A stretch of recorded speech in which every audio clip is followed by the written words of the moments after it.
when you have this touch screen. Okay, you're about to launching meeting. Wait, click.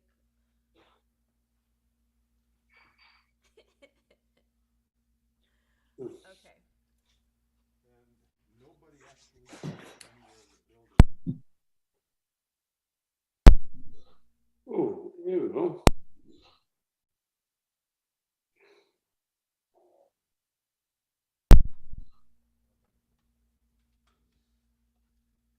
It's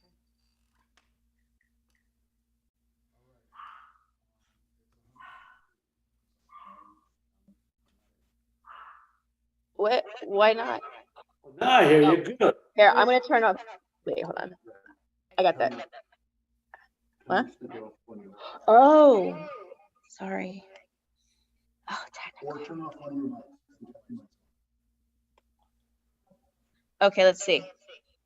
Is that better? All this technical stuff, Ray. No, it's Can something, you ain't lower it? my headphones a little bit? Because I'm screaming at myself.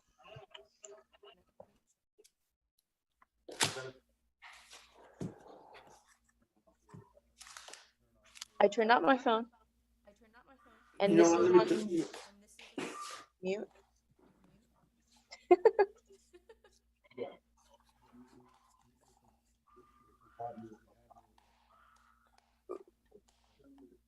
Yeah, the mic is off here. the mic is off here. Everything's off. Everything's off. That sounds better, but I can't hear myself. On that one. Okay, that's fine. Yeah. Did you oh, that sounds it's much better. How come I can't see myself on this one though? You gotta turn your camera on. Oh, let's put that on there. Yes. Okay. Turn your camera on. My camera is on. Wait. I see him now. I see me just looking down. That's this one. Okay. But your computer camera. Turn your computer camera on.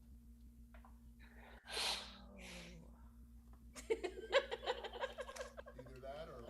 No, I got it. I got it. I got it. There you go.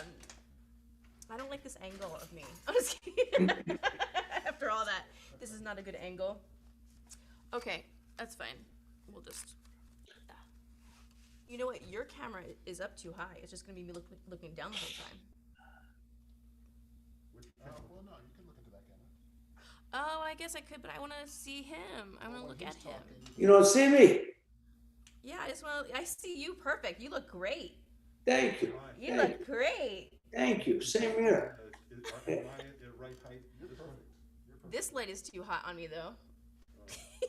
Oh. On my camera, I'm gonna do this way. We'll see. We're gonna do it this way.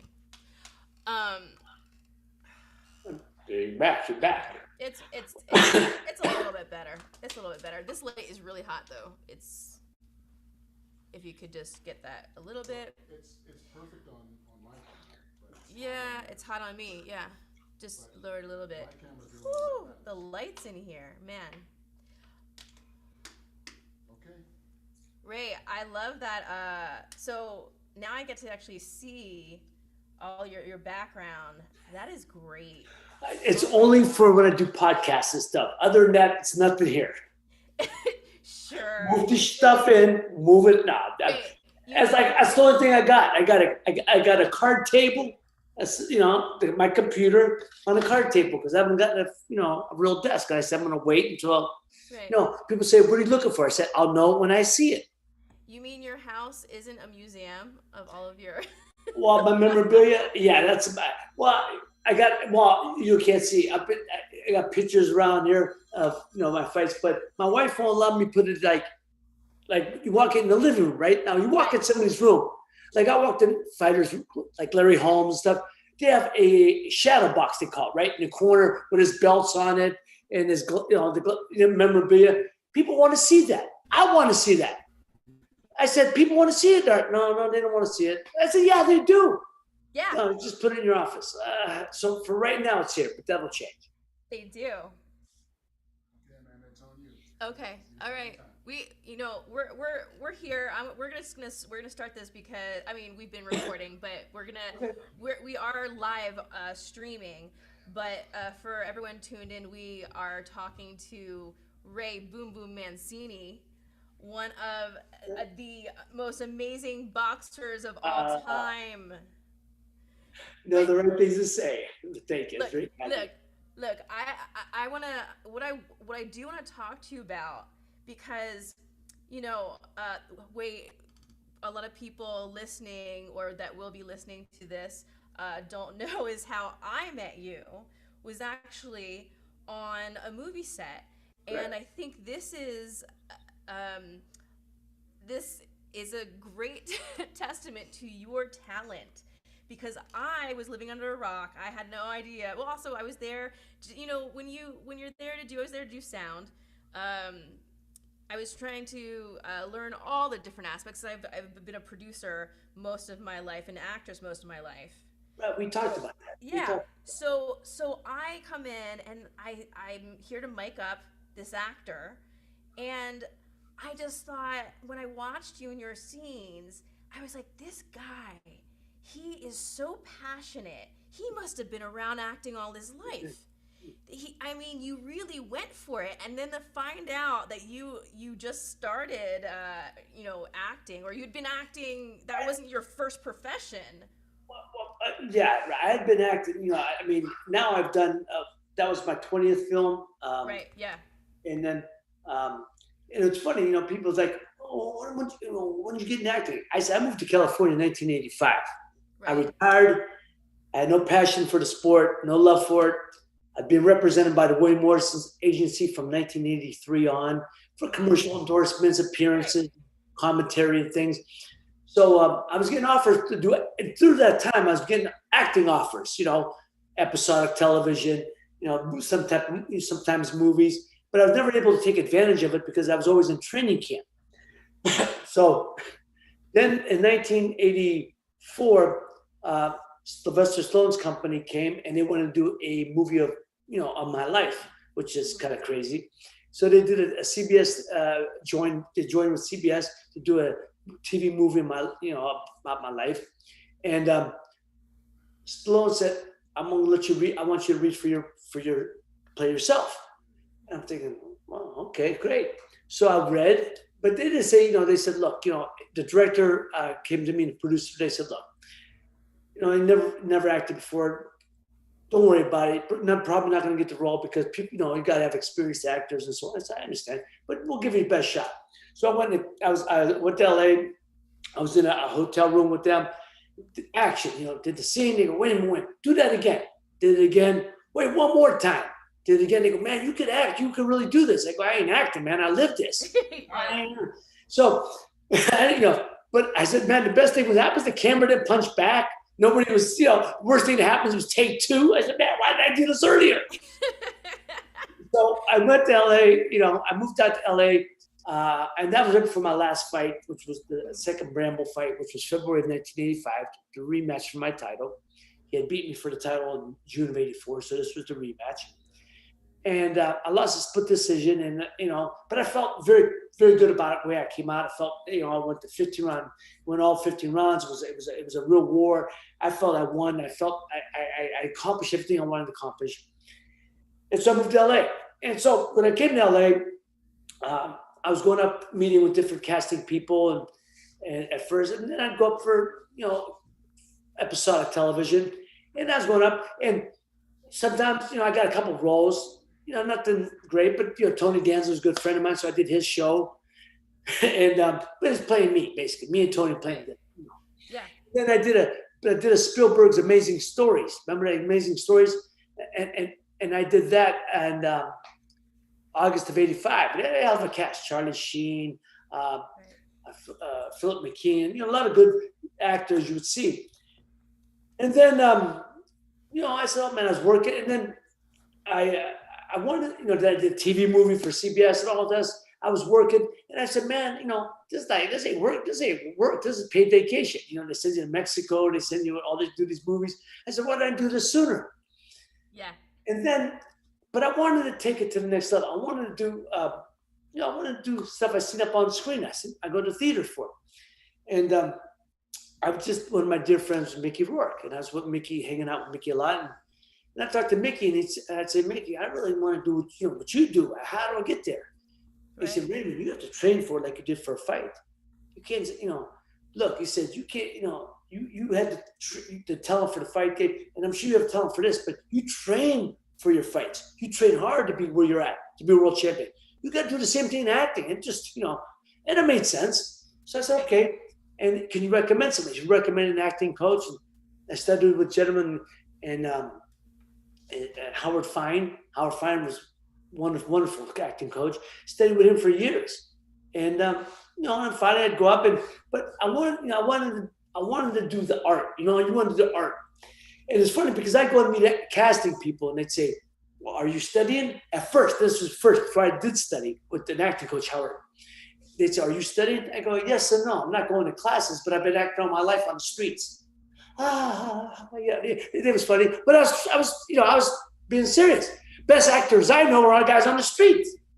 Every actor you talk to, always thinking of somebody they knew from the streets. Or, to try to, how I thought of this guy, they were always, the actors always say, I was thought of somebody I knew from my childhood. I knew somebody I met on the street, in New York or whatever. So you're playing guys, So, but it didn't go over well when I'd say I wasn't going to class, So I realized that I had to go to class. But I'm glad I'm so happy I did.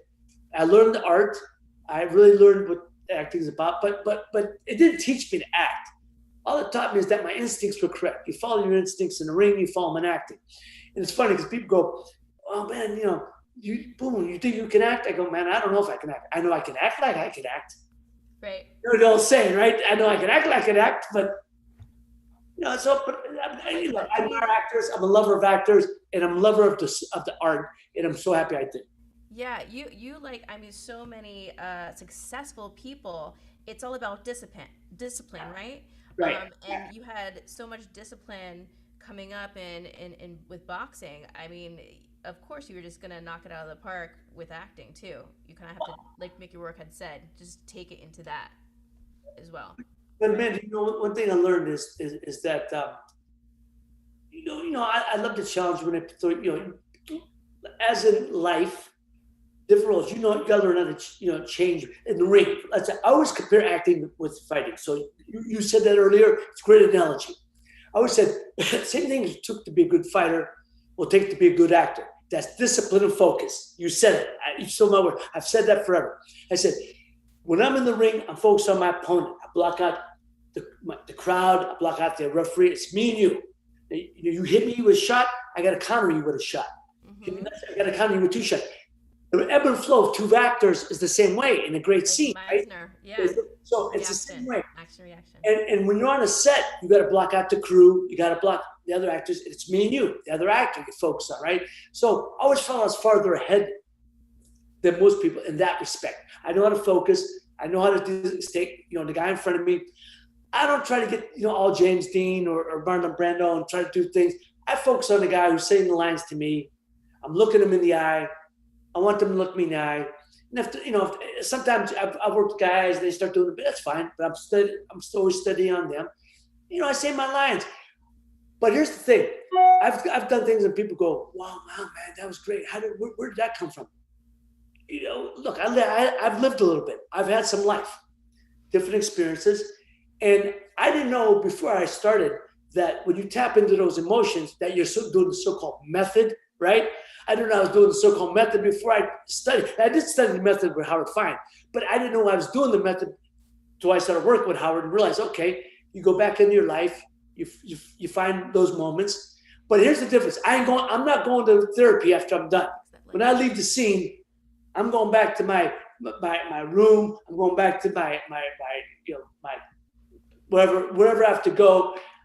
But I'm not going to therapy after the movie's over. I'm not taking it that far. You know what I mean? Right. But that's it. So you just relive moments of your life. And one thing, the best acting, here's my two best acting advice ever given to me. I worked with Dave Mamet in a movie, and Dave Mamet is my Shakespeare, right? I don't understand Shakespeare. I tried it. I don't get it. Dave Mamet is my Shakespeare. I'm doing it live. And I was going up on my lines, right? They said, for those who don't know, I was forgetting the lines. Dave's saying, Ray, did you read the script? I said, yeah, Dave, I got it. I'm just trying some things. I do it again. He goes, Ray. I said, no, Dave, I'm playing with the words. And he looked at me and said, Ray, there are some writers who actually like to hear the words being said. Just say the word. And I'm thinking, this is Dave McMahon. He's he's America's greatest writer. And I'm telling him I'm playing with your word. Oh my gosh. So say the words, right? Just some people like to hear the same words. And here's my other acting advice. I worked in a movie with Charles Jarrett. Charles Jarrett, God rest his soul, did Anne of 1,000 Days, Mary Queen of Scots. He comes from the Royal Shakespearean Theatre. He's worked with Sir Laurence Olivier. He's worked with all the great acting English hierarchy of acting, right? He's worked with them all. So I did a movie with him. And I said, I did a scene with Charles Durning, right? So I said to Charles Jarrett, I said, Charles, after I say my lines to Charlie, is there anything you want me to do? Anything you want me to say? Anywhere you want me to look or go? He goes, yeah, stand there and look lovely. He turned and walked away. I went, don't do more than you have to do. Just stand there and look lovely. It was, in other words, you know what I'm talking about. Don't do more than you have to do. Don't do more than You always hear the greats like Robert De Niro say, when in doubt, do nothing. And it's the truth. And that's what I realized. And my son's an actor, and he worked with me in the movie, as you know. Right. And he studied the method. He studied, and he's from a different. I did it Boleslavsky, Stanislavski. He did Meisner, which to me, for most actors coming in the game now, it's probably the best. It's probably the best for them. But anyhow, but what I'm saying is you do this, but it's funny. Yeah, don't make it more than it is. Right. Was that hard for you because you are such an aggressive fighter? That's your technique. Did you have to learn to pull back a little bit? Yeah, I did. Right, absolutely. Look, I get amped as I am on the show now. I get excited. So my words, I love it. I speak fast. Right. I realize people get the audience, the people have to hear the words being said, and I have a bad habit of cutting off my words. Like I watch old interviews of myself, I can't even understand myself, and it's no joke. It's really sad. I can't even understand what the hell I'm saying. I go, Jesus, man, I was that bad because they cut off my words. I stop. You start another sentence where you finish the one sentence. So I've learned it's all about pacing. It's all about people have to understand you. I've done stage. I've done off Broadway. I did off Broadway stage show in 1990 in New York, and then I redid it again in LA in 2013. And I felt it's the first time I really felt like I was an actor doing the stage, because that's right. But my point is, people got to hear you, so you got to be measured with your words, right? And I just love the art. I think actors are really have an appreciation for it. When you're watching movies, you don't understand what the actor has to prepare for, but you train for acting like you train for anything. It's an art, and you got to train for it and be prepared. And so I'm so happy that I did, and I'm ready to go. Yeah, you were able to share that love of boxing with your father. How was it this time to share something with your son? It's funny you said that. It's funny you said that. I've said something similar. I said, I became a fighter to win that title for my father, and I was very blessed to do it. When I got into acting, one of the first things they said to me was, what's your goals? Is that my goal? I said, to win the Academy Award. And the people laughed. I said, you're the same people who laughed when I said I want to be world champion. Same people laughed when I said I'm going to do it for my father. All that, right? Mm-hmm. I get it. People, they don't understand. But I said, why would I accept anything less? Why? There's no. But I realized a lot of things in the ring, I control my own destiny. I win, I lose, I lose. It's in my hands. And in the acting or in the arts, you control very little, especially in movies. What ends up on screen, I don't control that. Right. The director, the editor, right. So, how I sound up to this sound, how I look, camera, all that stuff. I learned that, right? You can only control what you can control, your work. And so, but I realize now, I produce now, and I focus more on producing than acting. And I've produced for MGM. My last movie got produced for Warner Brothers. And I realize now, I'm producing for my son. People say, I said, I'm producing up, and I'm going to win the Academy Award through him because his performance, I'll get that Academy, but it'll be through him. I want it for my father. He's going to do it for me. Yeah, I love that. I love that. And that's the thing that I really wanted to talk to you about, because I think what's really interesting is, I mean, of course, everyone knows the story of your past, but what's really interesting is what the man that you've become in your present. I'm trying to evolve every day. It's all about always about you hear it all the time. It's God's truth. It's all about the journey. It's not about the destination. We all know the destination, Yeah. We know that. Listen, I want to bring this up. I know it was a couple years back, but for people that are just maybe getting introduced to you or maybe don't know, one of the best documentaries, and you talked about things that you produced, one of the best sports documentaries that I've ever seen is actually The Good Son, your documentary about your life. Yeah, it was just so well done. I was wonderful. I had a wonderful team. The director, Jesse James Miller, is from Vancouver, Canada. They hired him, and we just hit it off, and it was wonderful. And how he told the story, I didn't really, we sat and talked, and how he told me he wanted to tell through me, and that whole thing.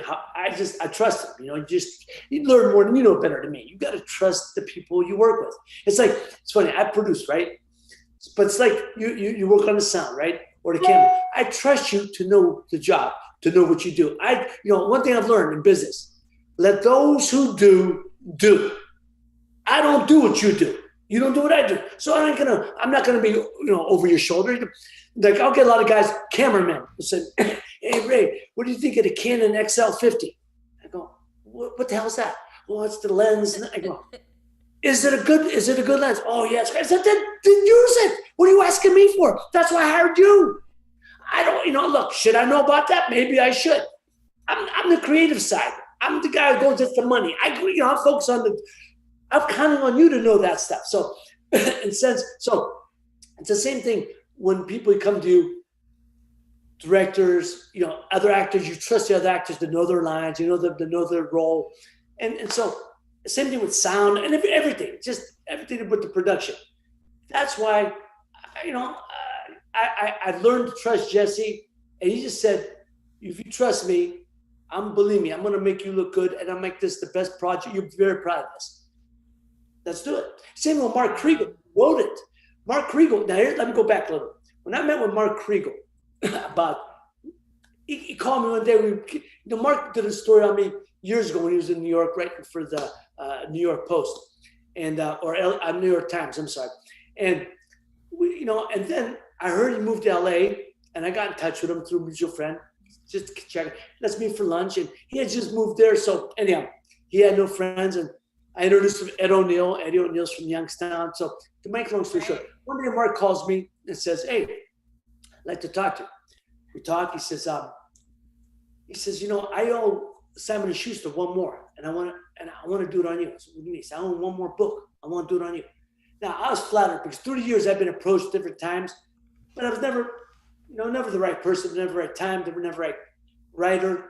But Mark, I knew his work.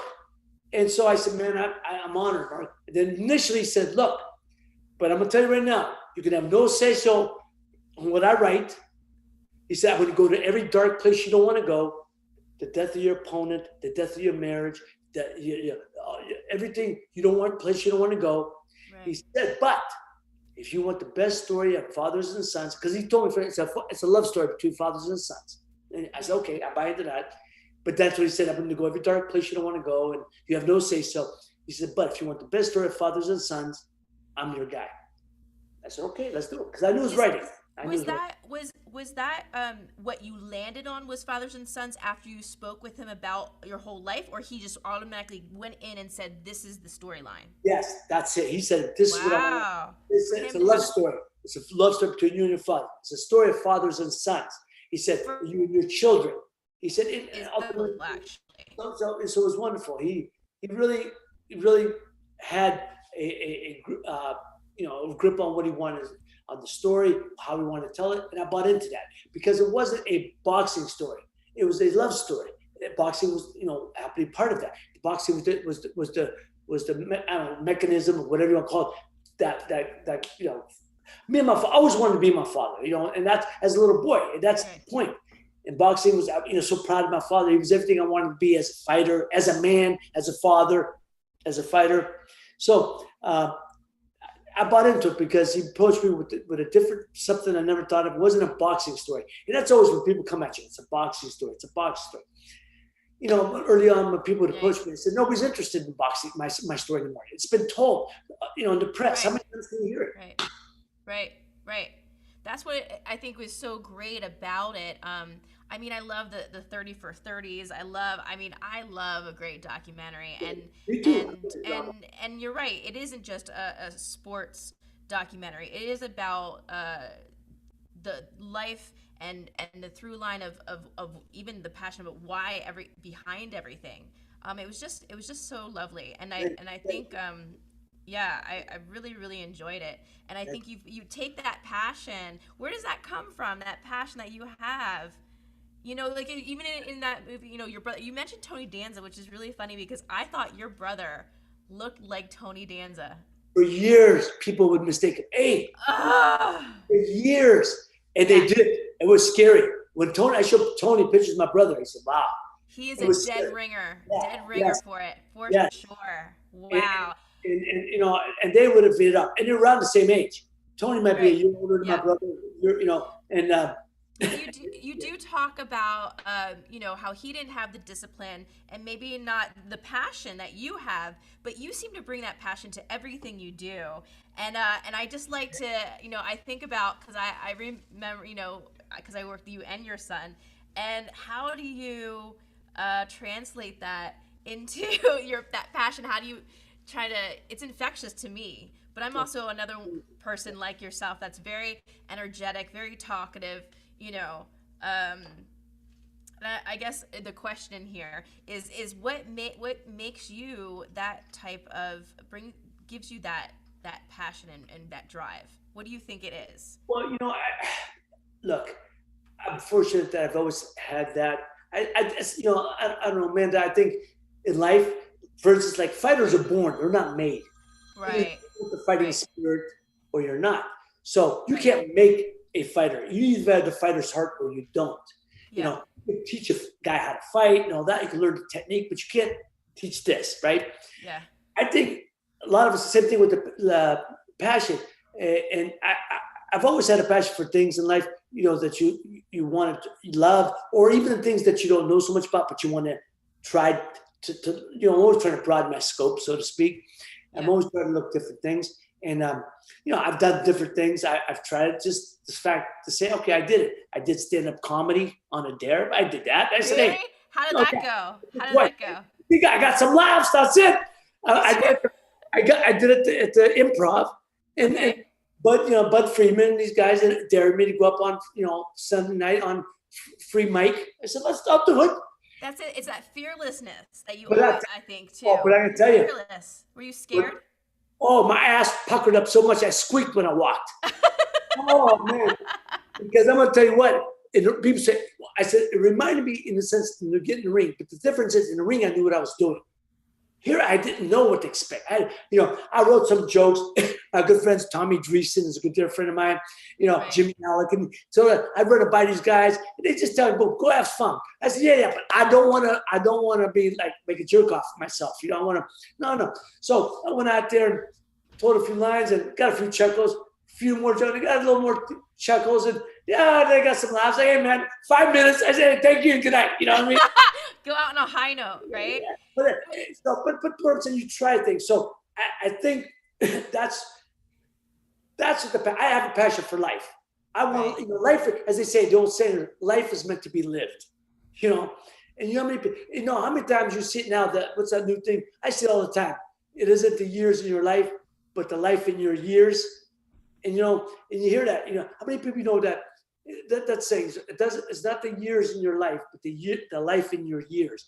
Meaning, how many people know that were 20-something that died young, but they had a life, man. They lived life. There's other people who are living, and they have long life, but they're not living. So, so it's that whole thing. So look, I thank the good Lord for every day for another day, and then try to make the most of it. I'm trying to make the most of it, and I'm hoping that when I leave, I've made an impression on my family and my children, my grandchildren. And it's never about trying to make history. It's not about trying to make a mark on society. No, man. I just want to make my family, my people, my group, my friends a little better off. I want them. I hope I put something in their life that made them better. So that's where the passion comes from, I guess. But hey, I enjoy life. I enjoy whatever it is I'm doing. Look, acting is just that. You're acting, man. You're playing. Right. How could you not have fun with that? Exactly. That's it's the best. Pretend. Yes, exactly. So that's what I'm interested about is that, first of all, you were just a kid. You were a baby when you were at, the height of your career. You're just a baby. And what kept you grounded? Was it your family? Oh, absolutely. Absolutely. You just said it. Look, when I was growing up, my father had a 5th grade education. He was my greatest teacher in life. My father had so many great sayings since I was a little baby, since I was a boy. And I said to my children, I've said it, my father used to say to me, Raymond, always remember, one day the headline, next day the bread line. Oh, that's so good. When you champ on the way in, it'll be calling you bum on the way out. Don't take this serious, meaning the fame. So Don't take it serious. It's a small fall from the limo to the curb. Right. And it's the truth. So good. Think about it, it's the truth. Yeah, it is. Right. So the point so those are the things he'd tell me. And my parents and my father was he was a working guy, man. My mom was, we were a middle class family, but that's what I tell people. I come from a loving middle class family. I went to parochial school 12 years. I didn't have the typical fighter's life. Typical fighters come from most fighters, most storylines from turn of the century to now. Boxing is a sport of the poor, the impoverished. So those fight because of economic need. I didn't fight for that. We weren't rich by no means, but I'm saying is, I worked my way through school. That's how I paid for my education. Work, okay, but I was able to go to pro school. My mother and my father both worked, and so there was always food on the table. All the things you hear, we didn't have excess, but you don't know. We lived in a shoebox. I didn't realize how small my house was until you get older and you start living a little bit, right? But I had everything I need. So what I'm saying is, I loved my growing up in my city of Youngstown, Ohio. It was a Pollyanna life, man. It was the greatest city. The steel mills we were the 2nd biggest steel producing city in the world. Pittsburgh was 1, we were 2. Boom, we had so many successes come from here in all walks of life. So then in 1977, September 19th, Black Monday, steel mill shut down. Literally shut down. In one day, over 10,000 men lost their job. In 1 week, 25,000 men. In 6 months, over 50,000 men lost their jobs. It decimated my town. And to this day, we've never fully recovered. But we're on an upswing again. We're on the climb. I was going to ask you about that. Yeah. How is it today? Youngstown State University is one of the greatest business schools. They come from all over the world to go to our business school. We have a think tank, downtown technology center downtown. That's top of the line. They come again, one of the best in the country. So we were growing, but we had to find other ways. So we're on the climb again. And I came back from LA 2014 to create a studio here because we're going to make Youngstown a production destination. That's going to happen. And there's so many, we're not trying to reinvent the wheel. We're looking to take buildings that are here, old abandoned warehouses and steel mills or whatever, and turn them into sound stages. And I've done production here. I've produced over 4 things over the last 20 years. I've produced 4, different projects. People more and more getting into the arts. When I was growing up, to say you want to be an actor or a singer or whatever. People would laugh at you. Yeah, of course. Or be a fighter, to be a world champion. Here was what it was.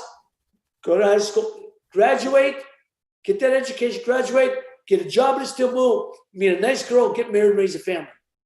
Great, good life. A lot of guys did that. All my neighbor was mill rats. Good life, solid life. It was a solid life. You could have 2 cars in the garage. You know, send your kids to parochial school. The house is paid off. Great life. Nothing wrong with that. Right. I wanted something more. I just want something different. Not more, different, I should say. Just different, right? Different. And that's what wasn't my path. So you know, many people when I come home, oh, your son's an actor. Well, yeah. When he's going to acting school, doesn't he go to a real school?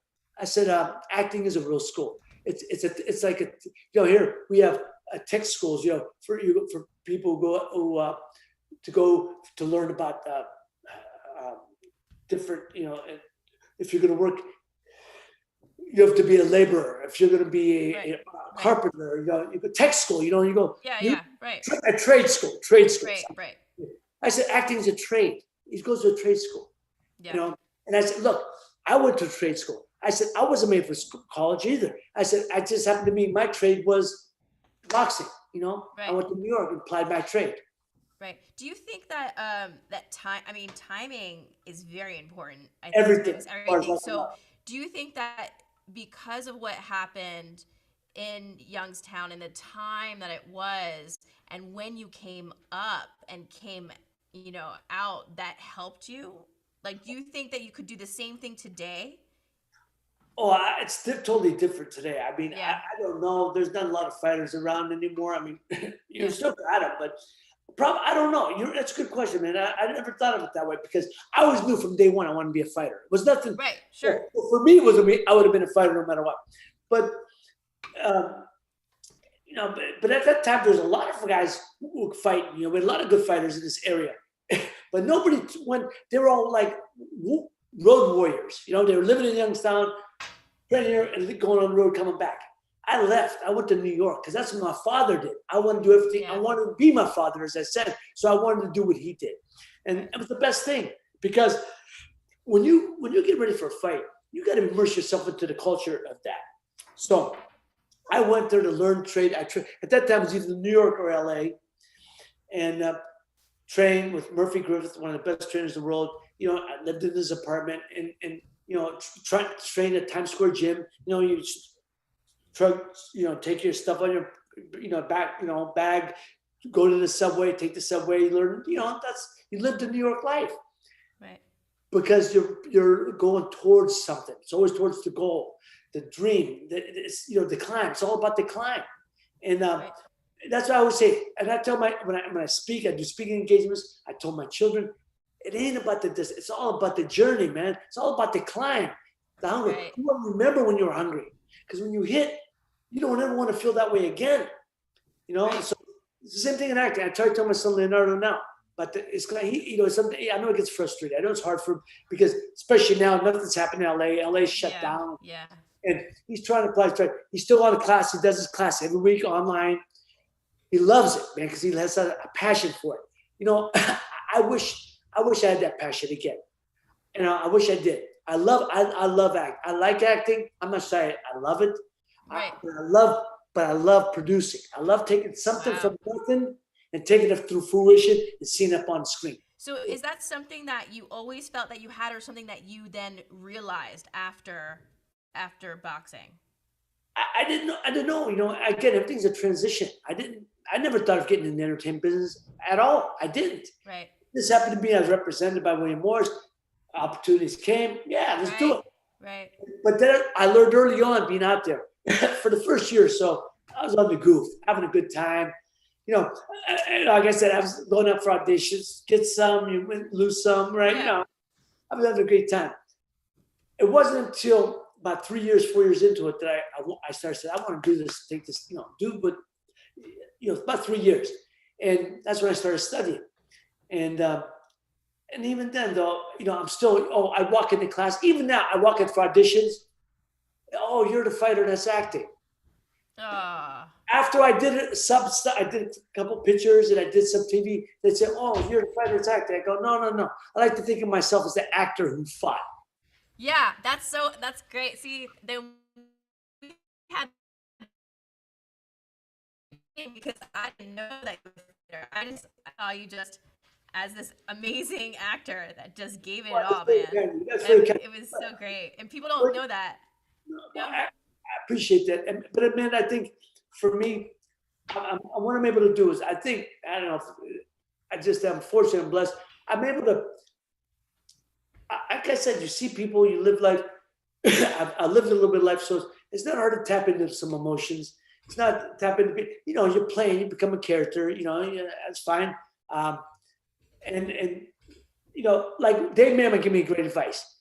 He said, Ray, now this, your character, you're tough. You played a tough guy. He said, but you are a tough guy, so don't play. I said, no. I said, you're tough. People are gonna look. He said, the old saying is, don't have to convince the audience. Sometimes you hit him with the obvious, right? He said, so they're gonna look at you. You play a tough guy, they're gonna buy it because I said, okay. Sometimes, and now I get it. I know what he meant. So I'm not against that. I'm not saying I'm a tough guy. But believe me, I'm not, because I don't want nobody challenging me in the streets. I don't want to fight nobody for nothing, no more, right? Mm-hmm. But I mean, can I play that guy? Yeah. Can I resurrect that guy back again? Yes. Could I tap into those emotions? Yes. That happens all the time. I could be that guy. But also, I'm a father. I'm a grandfather now. So those are things I know how to tap into those emotions too. And, when I have to. So there was one of the first acting scenes I did was I did a Steven Spielberg's Amazing Stories. Remember that? It was a TV anthology series. Yes. But I got to it. And so there was a scene. It was all shot in black and white. It was wonderful. It was really great. I played a World War II veteran, and we played, Charlie Sheen, like I said, Philip McKean. She had some great actors, some real good actors, I should say. Right. So anyhow, there was a scene where we had a scene of one of our brethren who died, in a war. So we're at his casket, right? And they do a close up on each one of us. And it comes to me. They go cut, and the director was Leslie Glatter. Leslie Lincoln Glatter. Look, she's one of the top women directors. Leslie Glatter, wonderful director. Mm-hmm. She said, "Wow, Ray, that was wonderful. How did you get there? How did you get there?" I said, "Leslie, I had a brother that passed away. It ain't hard." And what I'm saying, and I didn't study at that. My point is, I was doing the so-called method before I knew what the hell I was doing. Method. Yeah. But I was just doing what was natural to me. Right. And so I'm not saying I'm a natural actor. I'm not saying that. What I'm saying is, you follow your instincts. My instincts carry me through. They carry me in life. They carry me in the ring. They carry me in acting. And that's really what I do. I'm glad I studied, but I could fall back on my instincts. Right. So if you were, okay, so I know that your whole story is you always knew you wanted to be a boxer. You fell into or realized that you had this passion for producing. Okay, if those weren't options, what do you think you would do in life? No, it's funny you said that. A reporter once asked me the same thing, and I said, I don't know, but I like to think I'd be successful no matter what I did. I think you would. I said, I appreciate that. Look, I had a professional baseball offer before I turned pro as a fighter. Oh, really? I like to think, the Toronto Blue Jays offered me. That was 1979. The second year in the league. That was their second year in the league. I think they were offering anybody a tryout. You know what I mean? What was your position? They need a player. Right. But what I'm saying is, look, I like to think, my mother and father ingrained in me, how to be successful. You work hard. You take no shortcuts. You put all you into it. You put all your whole being into it, body, mind, and spirit, and you can't not become a success.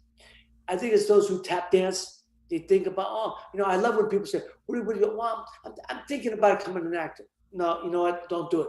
Don't do it. It's like I talked to a young. My guy, he's thinking of becoming a fighter. Go to school. Get that education. You don't think about becoming a fighter. I always tell people, I'm sorry. Fighting picks you. You don't pick it. Yeah. It comes to you. You're born to be a fighter, man. You're not. And I think acting's similar, maybe, in the sense that people know what they want. Look, my son Leonardo, he was a wonderful athlete. He then he had a severe brain injury when he was a sophomore in high school playing football, and it cut him out of football. Now he played all year. He was off. So his senior year, he played basketball. But after his senior year, it affected him. He just said, "Pop, I have no passion for no more." I said, "What do you want to do?" He said, "I don't know." And I said, "Well, you better figure it out." After a couple of months, "What do you want to do?" "I don't know."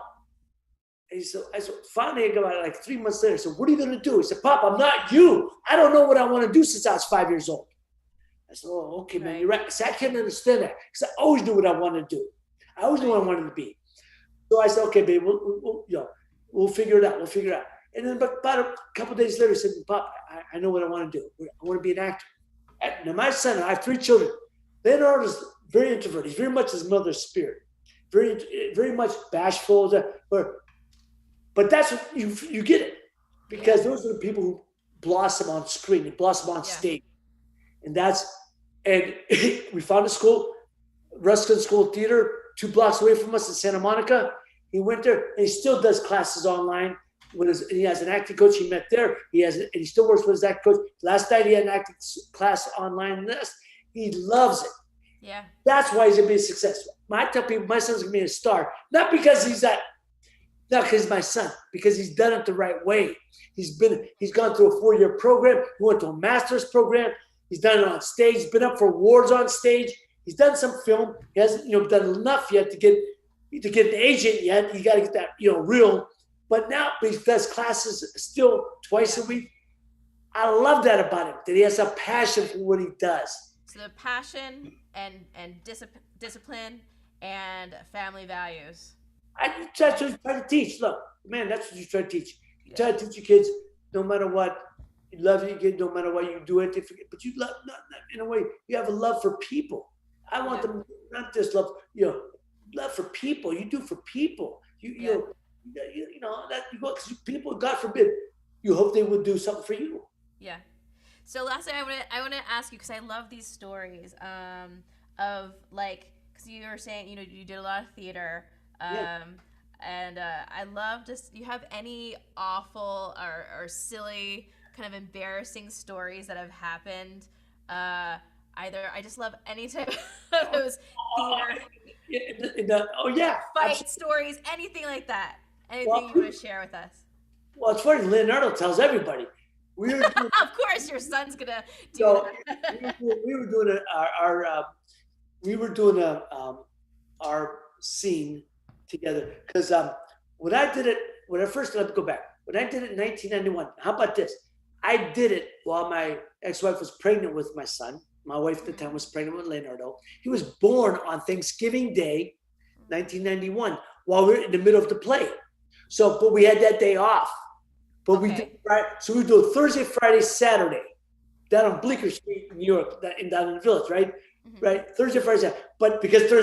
But I had to go back the next morning, supposed to work, right? Now he's born on Thanksgiving Day, and there's, and she's resting. So I said, I'm gonna go off. Later on, I heard about you left me. I just had a baby. You left me. What was I gonna do? The show must go on. Right, yeah. But and it's funny because now that same show we resurrected and did in LA together. Leonardo was what? He was 2014. He's 20 years old.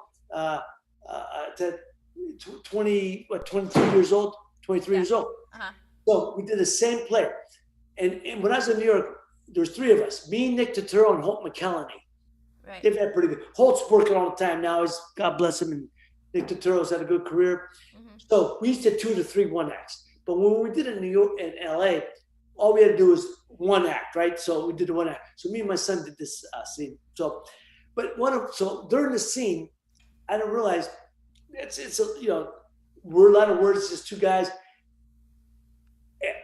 All of a sudden, I went from page 2 to page 12, it's like 20-something pages. I went from page 2 to page 12. And he's looking at me. So now he's looking at me, and I'm thinking he's forgot his lines. And so I repeat what they tell you. I repeat the line. He's still looking at me. I said, finally, I'm improvising. Hey, if this ain't, whatever I said.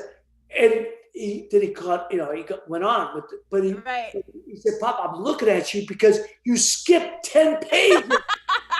You didn't skip 1, you skipped 10. What is the matter with you? You're in the second act. I didn't realize it.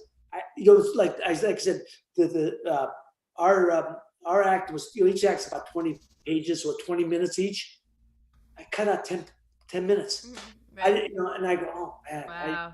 I didn't realize that, but that's what I was. He never lets me forget. And the funny thing too, before we started, we were rehearsing. I couldn't go through a total rehearsal like straight. I kept messing up. Right. Uh-huh. Say, don't worry about me. I'm going to be right on. I'm a game player. I'm not a practice player. Don't worry about it. And anyway, my son told me, Pop, you got to be right on, man. You're messing things up. You're going to mess it. I said, relax. I'm a game player. Game time, show time, I'll be ready. And after, I didn't mess up at all, except that one night. That was the only night I messed up. That's But crazy. you know what? Here's the one thing you know as well as I do. When you do stage, nobody knows. The audience don't know that. The only people that They know are don't. you two. That's So- right. Keep going. Keep going. Nobody knows that. Oh my gosh, what a great story.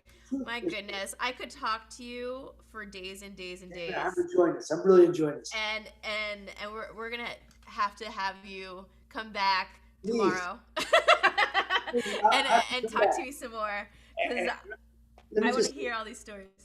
say, I want to thank Kim, bro. Kim, bro, you asked me this a year and a half ago, and I appreciate you having me. Never forgot me. Thank you. I appreciate that. And Yeah. what is it? What's Yeah, that? it's his birthday. Kimbro, get your headphones Oh. on real quick, and Birthday. Happy birthday. God bless. God bless. and I was 4 weeks ago, March 4th. yeah. Kim, bro's Here, you get on. Here, you take the. You want to take this one? He's plugging in. He's plugging in for his. Today's International Comedy Day. Is that it? Yeah, it's well, I'm You gonna guys have got a hell of to a tell show you, but tonight. I realize you got a hell of a show tonight. I'm looking on the thing. And I saw the advertisement for a show well, starting. first of all, which is funny because I think you're actually what people don't realize. Well, you're a likable guy, but what people don't realize is how funny you are. So I thought this was actually a Yeah. perfect. Here's my man, Kim, bro. How you doing, buddy? Can you hear him? You hear me? How you doing? Happy get birthday. Tell him happy birthday. Please, can you How tell you him? doing, my brother? I'm doing good. Yourself?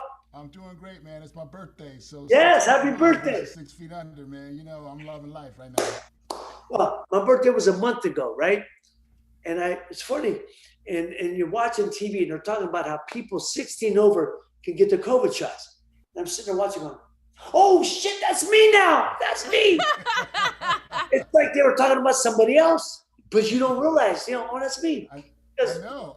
I feel like I'm 39 right now, man. my brother, if you ain't looking at it, you acting it. So one or the other. I tell people, I said, I either look my age or I don't act my age, or I don't look my age or I don't act my age. One or the other. But I love it. I love getting older. It's all about the wisdom you gain, right? I'm writing a buddy film. I'm writing a comedy buddy film right now, and I want to cast you in it. Like it's you. I'm a funny cat. Me, but we're 12 years old in a like. Better a yet, hey, Kimber, I'm a funny cat, man. I'm a funny cat. It's a comedy. I would love it. I'd be honored. Thanks I'd be honored. for coming on, man. Thank you. Mad love. Thank I you. appreciate you, and I I appreciate really appreciate you. Thank you very much. Thank This is you. a great Hey, birthday hey. gift you gave me, Boom Boom, and I've always been a big fan of yours. Thank you so much. Hey, did I hear right that the short we did, they're talking about doing it to full length now, correct? Did you hear that? I think they're planning on doing a I heard full that. feature film Yes, with it. Yes. they are gonna do a Oh, full yeah. feature Yeah. film with it. Yes. We're all gonna come back. We're all coming back. Except for I want a part in it. You know, I want you to take me out. And I want you to tune me up in one of the scenes. I want to get tuned up by Boom Boom in the movie. Yeah, I would be it. yeah. I Oh told, my God, that'd be great to be That'd able to be see awesome. that. I told Oh my gosh. I just wanted Knocked back. out by Boom Boom and have somebody on the side going, oh snap, he just got knocked the fuck out. Bang them body shots. I think that'd be awesome. Thank you, man. Thanks for having me. Honest to God, I appreciate it. Thank you. Thank Mad you. love to you, man. Appreciate you gifting me on my birthday, and we'll do Thank this again. Happy birthday, my brother. God bless you. God willing, many, many more. God willing. Thank you very Yes. much. Thank you. Bye. Love you, bro. Thank you so much, Ray. Okay, thank you, man. This was such a great treat. We'll talk soon, okay? I look forward to it. Thank you for having me. All right. Take Take care. care, hon. Bye-bye. Bye-bye. Bye.